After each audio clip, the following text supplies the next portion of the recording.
My name is Jian, and I'm a graduate student in biology department. I would like to thank everyone for coming to our Discover You event today. Now, I would like to introduce our first speaker of the second session, Melissa Rose, the Director of Center for Cellular Dynamics and Assistant Professor of Biochemistry and Molecular Biology Department. Dr. Rose uses roof light to study neurosignaling. Her group focuses on two major areas: understanding the basic cell biology of neurons and understanding cellular responses to neural injury. We're so glad that she's with us today. And please join me to welcome Dr. Rose.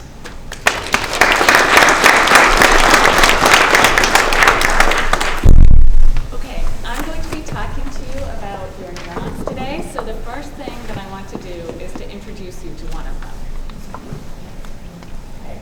This is an example neuron in your body. It's a lower motor neuron. So the cell body, which is the round circle, is up in your back, and it sends an axon all the way down your leg. And this connects to muscles in your foot and allows you to hold your foot up. So if you don't have this neuron, then your foot falls down. Okay?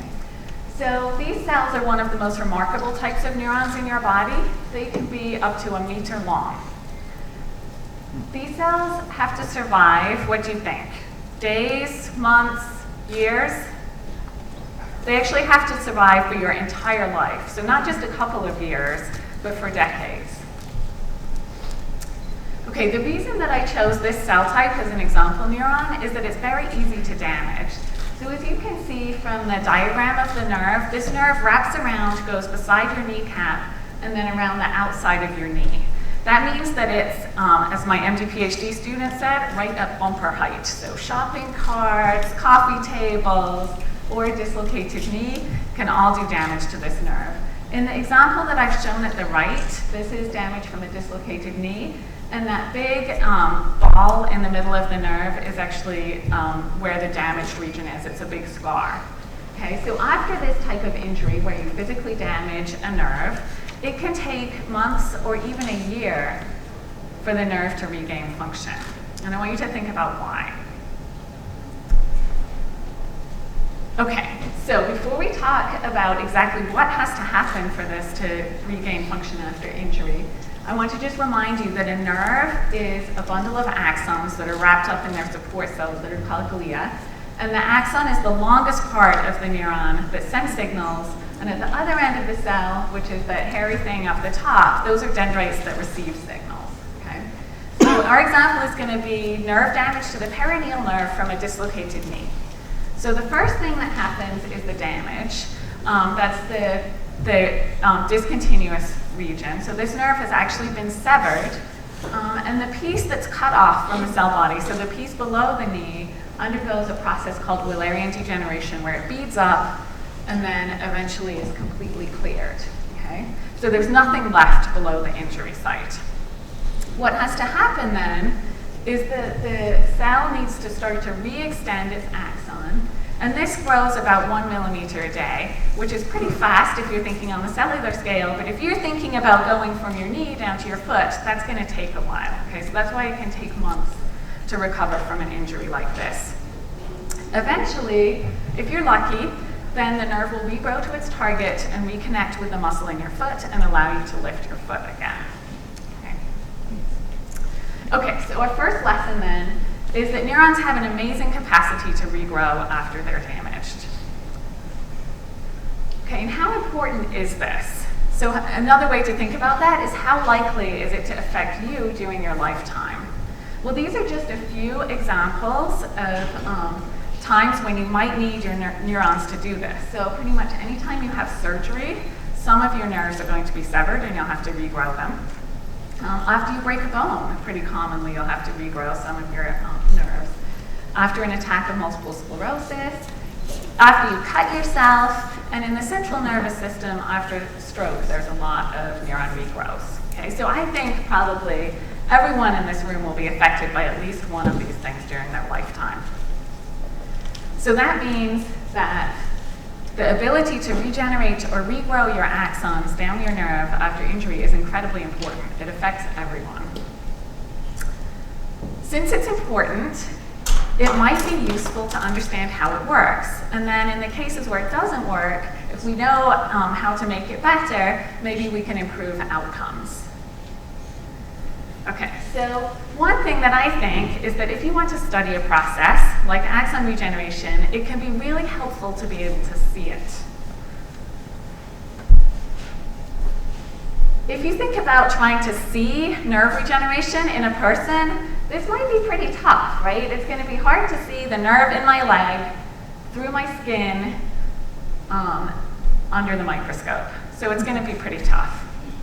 But in my lab, we're able to take pictures like this, where you can see a single neuron that's damaged on the far left, and we can track that cell over time. We can see degeneration happen, we can see outgrowth start, and we can see it join up to the nerve and head back towards the central nervous system. Okay, so we can take pictures of neurons as they're responding to damage. And these pictures look pretty much like what I described happens in people, right? You get degeneration first, and then you get new growth down along the nerve. So how did we do it? Okay, this is how. We didn't stick a person under the microscope, we stuck these guys under the microscope. And you can see the bright blobs in this animal are individual neurons that are labeled with green fluorescent protein, or GFP, and we can see single cells in a whole animal very easily on a microscope slide. Okay, so what is this? It's the larval stage of Drosophila, and as you can see from the picture on the right, the larval stages are pretty translucent, and so you can put the whole animal on a microscope slide and look into it and see single neurons. Okay.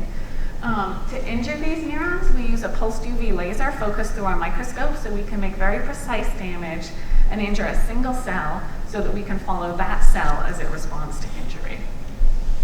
Okay, so this is an example of single cell injury. The cell body is at the top right, and the axon is pointed out with a purple arrow, and you can see the cut site that we made with this pulsed UV laser. So we can track individual neurons as they respond to injury. We can see them degenerate, and we can see them regenerate. Now, if we look inside these cells, what can we learn? Okay. So I'm going to show you a movie here of something that we saw inside one of these injured cells that was really quite a surprise. Okay, so the first time I'm going to play this movie, I want you to look at the cell on the left. And this is going to be what you would expect to see in an uninjured normal cell. And we're going to be looking for little black dots moving inside this, okay? So look at the cell on the left first.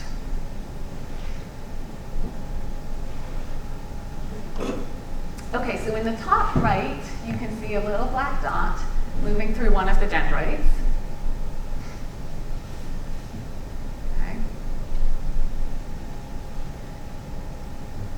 But honestly, it wasn't that spectacular, right? I mean, it was pretty boring. Okay, so now we're going to play the movie again, and this time I want you to look at the cell on the right, which is a cell 24 hours after we injured the axon. Okay, and remember you're looking for these little black dots. I hope you guys can all see that there are really a lot of them, and it's much more interesting than the movie on the left. Okay? So if you look inside these cells, 24 hours after injury, you can see that something really different is going on. In that movie, what we were looking at was shown in the right-hand diagram. We labeled ends of microtubules as they were growing. So the green in the right-hand diagram is what we saw as a black dot in the movie. Microtubules, which you can see on the left in a drawing, are the tracks for transport in neurons. So they're structural elements that go throughout the axons and dendrites. We were looking at them growing. So what the movie told you was that this cellular infrastructure is completely rearranged after axon injury. Okay? We wanted to know why. I told you this was a surprise, so we didn't expect it. We wanted to figure out why the cell would rearrange its insides after injury. It turned out that we were initially thinking about axon regeneration. That's what I told you about, right? That's what cells do after that axon is injured. But what we found out was that this cellular infrastructure rearrangement actually had nothing to do with regeneration and allowed us to discover an earlier step in the response to injury that we hadn't anticipated. So this earlier step is actually a program that stabilizes the cell and prevents any further loss before regeneration is initiated. Okay? So by looking inside the cell, we discovered that there's something else that injury does to cells in addition to regenerating. Okay, so it's quiz time. Are you ready? Yeah. Okay, good. Okay, so I'm going to show you another movie. I want you to look at the left cell and the right cell, and I want you to tell me if either one of these is injured.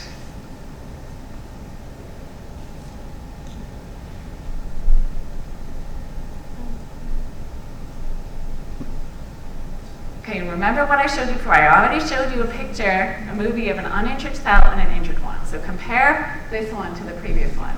Is the left cell, does it look like it was injured? No. What about the right-hand cell? Does that look like it was injured? Yes. It does, right? It looks totally different. It looks like we severed the axon, except that we didn't, okay? So this also was a huge surprise. The cell on the right never had its axon injured, although I have to say we did accuse the student who took these movies of always squeezing her animals when she mounted them, but she didn't. She was very good. So it's not injured. So what's going on?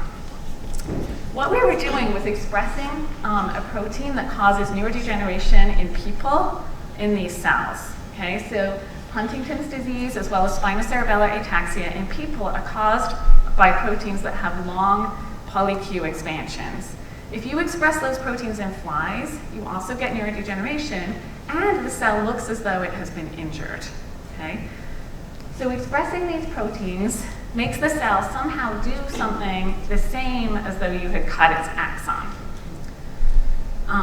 So injured neurons and poly-Q expressing neurons somehow look the same inside.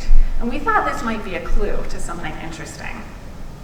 Okay, remember in the injury scenario, I told you that this infrastructure rearrangement had something to do with a stabilization program for the cell.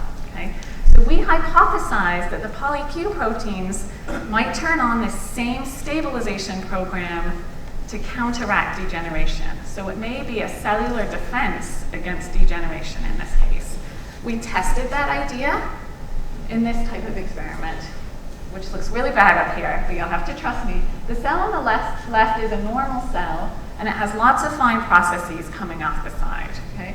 The cell on the right is a cell that has this protective pathway turned off. Okay? Both cells express the same poly-Q extended protein, but the cell on the right doesn't have any of the fine processes coming off the side.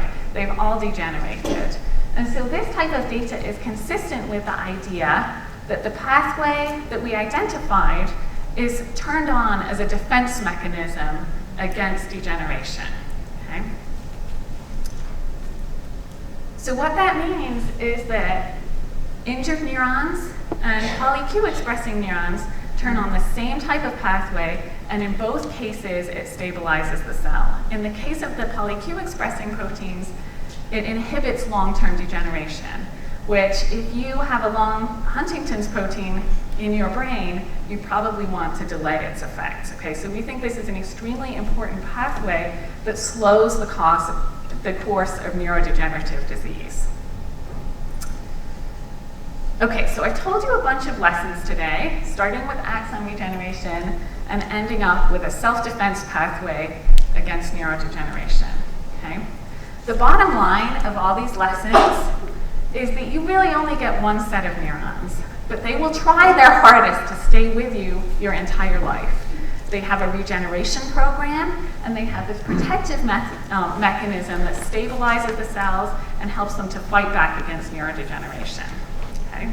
So your neurons are going to work really hard to rebuild themselves your entire life and stay with you. Okay? Work on these projects was done in my lab and was funded by a bunch of really great organizations, including the NIH, the Pew Scholars, the Spastic Paraplegia Foundation, and the March of Dimes. All the experiments I showed you were done by graduate students in the lab or undergraduates.